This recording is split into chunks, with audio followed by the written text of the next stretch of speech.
ఈ వీడియో కనుక నచ్చితే ఖచ్చితంగా లైక్ చేయండి. ఎపిసోడ్లోకి వెళ్తే ఇక ఉష అంటుంది, ఏమండి నేను ముందే చెప్పాను కదండి ఈ అబ్బాయి ఎవరో నాకు తెలియదని చెప్పి, వీడేమో నా లవర్ అని చెప్పి ఏకంగా ఇంటికే వచ్చాడు నన్ను తీసుకెళ్ళడానికి, ఇప్పటికైనా నమ్మండి ఇతను ఎవరో నాకు తెలియదు అని చెప్పి ఉష ఏడుస్తూ చెప్తూ ఉంటే ఇక చరణ్కి కోపం వచ్చి వాడి కాలర్ పట్టుకొని, వెంకట్ కాలర్ పట్టుకొని చెడమడ చంపల మీద వాయిస్తూ ఉంటాడు. ఏంట్రా ఉషనే తీసుకెళ్ళిపోదాం అనుకుంటున్నావా? అసలు నమ్మాను కదరా నీ మాటలు, నువ్వు చెప్పిన ప్రూఫ్స్, వీడియో ప్రూఫ్స్, ఫోటోలు అన్నీ చూసి నమ్మాను. అసలు నిజంగా నీతో పంపించుంటే ఉష పరిస్థితి ఏమై ఉండేది చెప్పు. అసలు నీకు పుట్టిన బుద్ధా లేదంటే ఎవరైనా చేయించారా? చెప్తావా లేదా అని చెప్పి వాయిస్తూ ఉంటాడనమాట, కొడుతూ ఉంటాడు.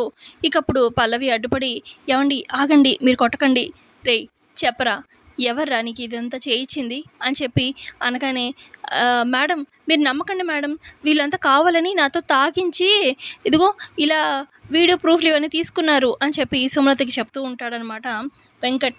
ఏంట్రా మేము నీతో బలవంతంగా తాగించామా అని చెప్పి చంటి అంటూ ఉంటే, అవునండి వీళ్ళంతా కావాలని కుట్ర పని ఉషని ఇంటి కోడలు చేయాలని చెప్పి, కావాలని చెప్పి ఉషని నాకు దూరం కలిగించాలని చెప్పి నాతో బలవంతంగా తాగించి ఇలా చెప్పించారు.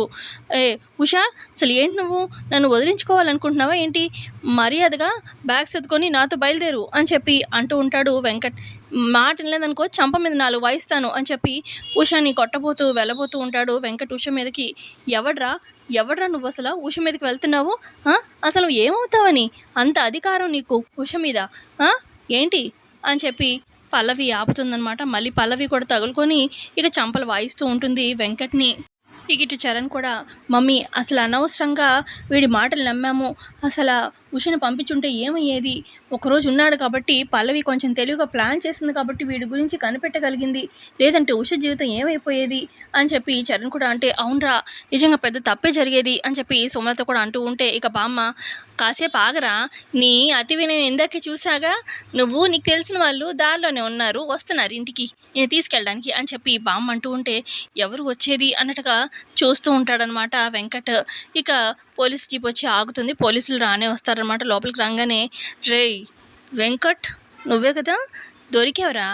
అసలు వీడు ఎప్పుడు జైల్లోనే ఉంటాడు మేడం, సంవత్సరానికి 365 డేస్ ఉంటే 300 రోజులు జైల్లోనే ఉంటాడు, మిగతా 65 రోజులు జైలు చుట్టూ తిరుగుతూ ఉంటాడు. వీడు మామూలుడు కాదు, వీడు కిడ్నాప్లు అవి ఇవి బాగానే చేస్తూనే ఉంటాడు.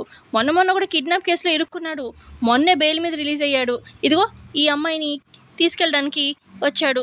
ఏరా నీకు ప్రేమలు అవి కూడానా నీ మొహానికి అని చెప్పి ఆ ఇన్స్పెక్టర్ కాలర్ పట్టుకొని వెంకట్ని కొడుతూ ఉంటాడు.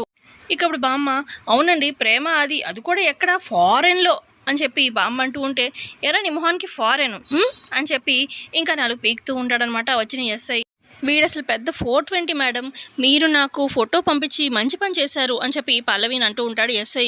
ఇక పల్లవి, మేడం మీరు మా ఇంటికి ఎవరో ఒక అజ్ఞాత వ్యక్తి వచ్చి ఇలాగా మా అమ్మాయిని లవ్ చేశానని చెప్పి వచ్చాడు, ఏమన్నా కేసు కానీ ఫైల్ అయి ఉందా ఈ అబ్బాయి పేరు మీద అని చెప్పి చూడమని మీరు ఫోటో పంపించారు. ఇక మా రిజిస్టర్లో అన్నీ చెక్ చేస్తే వీడు నిజంగానే 420 అని తేలింది, అందుకే వీడిని అరెస్ట్ చేయడానికి వచ్చాము అని చెప్పి ఇక ఆ ఇన్స్పెక్టర్ చెప్తూ ఉంటే ఇక అక్కడ ఉన్న చరణ్ అంటాడు, నిజంగా పల్లవి నువ్వు నీ ఆలోచనలు నిజంగా నువ్వు గ్రేట్ పల్లవి అని చెప్పి మెచ్చుకుంటూ ఉంటాడు చరణ్. ఆ తర్వాత పల్లవి, రే చెప్పరా అసలు ఇది నీకు వచ్చిన బుద్ధి కాదనిపిస్తుంది, ఎవరో నీ వెనకాలండి చేయించారు, మర్యాదగా చెప్తావా లేదా? ఎవరు చేయించారు? నువ్వు అసలు ఎవరు చేయించకపోతే అసలు ఈ అమ్మాయి ఇంట్లో పనమ్మాయి, అవును కదా, పనమ్మాయి దగ్గర ఏం ఆస్తుంటుందని ఈ అమ్మాయిని తీసుకెళ్లాలని, అంటే ఎవరో నీకు డబ్బులు ఇచ్చారనే కదా, డబ్బులు ఇచ్చే కదా ఇదంతా చేయించింది, చెప్తావా లేదా అని చెప్పి పల్లవి అంటూ ఉంటే, అవును నిజమే కదా చెప్పురా ఎవర్రా నీ వెనకాల ఉంది అని చెప్పి చరణ్ కూడా వాయిస్తూ ఉంటాడు. ఇక ఇటు చందుకి అక్షితకి చెమటలు పట్టేస్తూ ఉంటాయి, ఎక్కడ నిజం చెప్పేస్తాడా అని చెప్పి చెప్పొద్దు అన్నట్టుగా అక్షిత సైకిల్ చేస్తూ ఉంటే ఇక అప్పుడు ఆ వెంకట్ అంటే, ఏం లేదండి ఈ అమ్మాయి పని అమ్మాయి, ఆ విషయం తెలుసు, కతే అమ్మాయి చూడడానికి బాగుంది కదండి, ఈ రోజుల్లో ఏముంది అమ్మాయిని ఏదో రకంగా ఇంట్లో నుంచి నేను తీసుకెళ్తే ఎక్కడో దగ్గర అమ్ముకోవచ్చు కదా, ఈ అమ్మాయిని ఎవరికైనా ఇచ్చినా అమ్మినా డబ్బులు బాగానే వస్తాయి కదండి అని చెప్పి అనగానే, రేయ్ ఈ అమ్మాయిని అమ్మేద్దాం అనుకున్నావా అని చెప్పి చరణ్ ఇంకా 4 వాయిస్తాడు. ఇక ఎస్ఐ, సార్ మీరెందుకులేండి, మేము మా స్టైల్లో పోలీస్ స్టేషన్కి తీసుకెళ్ళి ట్రీట్మెంట్ ఇప్పిస్తాము, అసలు ఎవరున్నారు ఏంటి అని చెప్పి ఇక లాక్కెళ్తారనమాట ఆ వెంకట్ని. ఇక ఆ తర్వాత ఉష అక్క అనుకుంటూ పల్లవిని హక్ చేసుకుని ఏడుస్తుంది. ఉష నువ్వేం బాధపడకు ఉష, ఆ! ఏమీ కాలేదు కదా! ఈ అక్క నీ వెనకాల ఉన్నంత వరకు నీకు ఎవ్వరు కూడా నిన్ను టచ్ చేయలేరు. నిన్ను ఎవరు ఏం చేయలేరు అని చెప్పి పల్లవి ఉషకి ధైర్యం చెప్తూ ఉంటుంది. ఆ తర్వాత ఇక బామ్మ, సుమ ఇంక లేట్ చేయడం కరెక్ట్ కాదు. మన చిన్నోడికి, ఉషకి త్వరగా పెళ్లి చేస్తే కరెక్ట్.